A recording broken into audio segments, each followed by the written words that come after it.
Housing advocates are warning that millions of Americans could soon lose their homes in the wake of the CDC's eviction moratorium expiration this past weekend. I don't really have no backup plan or no plan B. I don't have family and friends. This was the only thing that was keeping millions of tenants in their homes during the pandemic. Jobs were lost and people have fallen substantially behind on their rent. As rough as this recent news is to hear for renters, landlords have felt a sigh of relief as they challenged the court, arguing that they have their bills to pay too, and they can't exactly do that when tenants aren't paying for their rent. Stick around as I will dive deeper into the moratorium issue as well as talk about its effect on the housing market. Before I dive deeper into the rent moratorium issue, feel free to use the timestamps in the description below to skip ahead to how this issue may affect the housing market. If you haven't seen the news, the end to the federal rent moratorium came as a slap in the face to millions of people, as a New York representative stated. The House and House leadership had the opportunity to extend the moratorium, and there was a handful of conservative Democrats in the House that threatened to get on planes rather than to hold this vote. It's clear as day that there was a lack of proactive representatives to extend the eviction moratorium before Congress's summer recess.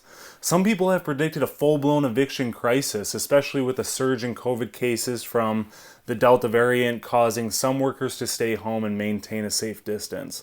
The House Speaker Nancy Pelosi even mentioned that there simply wasn't enough time to socialize and formulate a consensus, so it has been pushed to the back burner for the time being since Congress was asked to pass an extension only 2 days before it expired. Of course, there's no excuse, as there has been an ongoing conversation and a concern for a little while, and representatives admit to failing the American people, while other representatives say it's sickening that Congress is going on a recess when millions of people could begin to get evicted. In a recent census date review, 7.4 million Americans are behind on their rent, so it's safe to say it's not just a few people this expiration is affecting. Here are some frequently asked questions followed by some brief answers for the people who are going through the process right now. First off, why was there an eviction moratorium anyway? It was implemented to keep people in their homes and stop the spread of COVID-19. Why didn't the White House just extend the moratorium? This program was actually on its final extension of the executive authority, supposedly, and Congress would have needed to pass a new legislation to extend the moratorium, which they failed to do.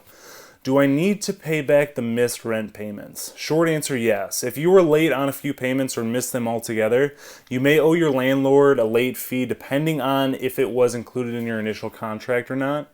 Some states actually prohibited landlords from charging late fees during the pandemic. Can my landlord turn off my utilities? This question depends on your rental agreement and who is responsible for paying the utilities. In most regions, if a landlord is paying utilities, they aren't allowed to shut them off. Can I be evicted after the moratorium? Many people are panicked that they won't have a place to sleep the next day or so, but according to the Michigan eviction process, eviction can take anywhere from 2 weeks to 2 months, depending on the reason for eviction. Of course, there's a way to file an appeal, so you can bet tenants will fight for as long as they can. Unfortunately, with that mentality in mind, a drastic increase in lawsuits have definitely been predicted. Can I get a rental assistance grant? According to Click on Detroit, Michigan has $500 million in unspent rental assistance grants as the eviction moratorium expires, but there's a possibility that funding could vanish if 65% of it isn't obligated by October. So do yourself a favor and click the link in my description below to apply. According to the CDC, for a renter to be eligible for aid, they must be unable to make rent payments because of a substantial loss in household income or extraordinary out-of-pocket medical expenses. Earn no more than $99,000 in annual income during 2020 or $198,000 if filing a joint tax return, or not expect to earn more than $99,000 in 2021. Renters not required to file 2021 taxes are also eligible. Use their best efforts to obtain governmental assistance for rent or housing. be rendered homeless if evicted, and do their best to make payments, whether partially or fully. At the end of the day, tenants need time to pay their bills and landlords need to be paid. It seems to be a double-edged sword at this point in time. Before I jump in, how this may affect the housing market, are you on the tenant side or are you on the landlord side in this situation? Drop your thoughts in the comments below. How could mass evictions affect the housing market? Some of you may be thinking, what does a renter have anything to do with buying and selling real estate? And the answer isn't so much about the tenants as it is about the landlords. There are a lot of landlords out there who depend on this monthly income to pay for their mortgages on all their properties. If they face a permanent loss of income and default on their mortgages, there could be a substantial amount of foreclosed homes hitting the market, which could potentially cause prices to depreciate and could harm the economy overall. But that scenario is a little far-fetched since buyer demand has been so incredibly high for a while, and landlords would most likely sell the property before that would happen, or at least seek government aid. It's hard not to rule out a scenario like that, but based on the past year's events, it's safe to say that anything is possible.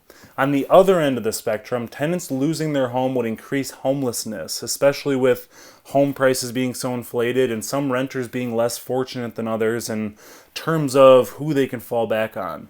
Yes, evictions might not directly hurt consumer confidence or the housing demand or the prices, etc., but it will cause a problem in the overall health of the economy. Homelessness doesn't just impact the person or family, it impacts everyone. People without housing tend to take advantage of public resources, and it typically generates an expense rather than an income. Homelessness will cause a domino effect and be a deterrent for businesses and cities across the nation. Again, this scenario is pretty heavy, but it's important to acknowledge and understand the possibilities rather than ignore what could be. How do you think evictions will affect the housing market? Do you think it will have a minimal or a large impact? Share your thoughts below. Thank you for taking the time to watch this week's video. If you continue to get value week after week, don't forget to hit the subscribe button, tap the bell to be notified every single time I come out with a new video, and please give it a thumbs up. I look forward to seeing you tune in to next week's video.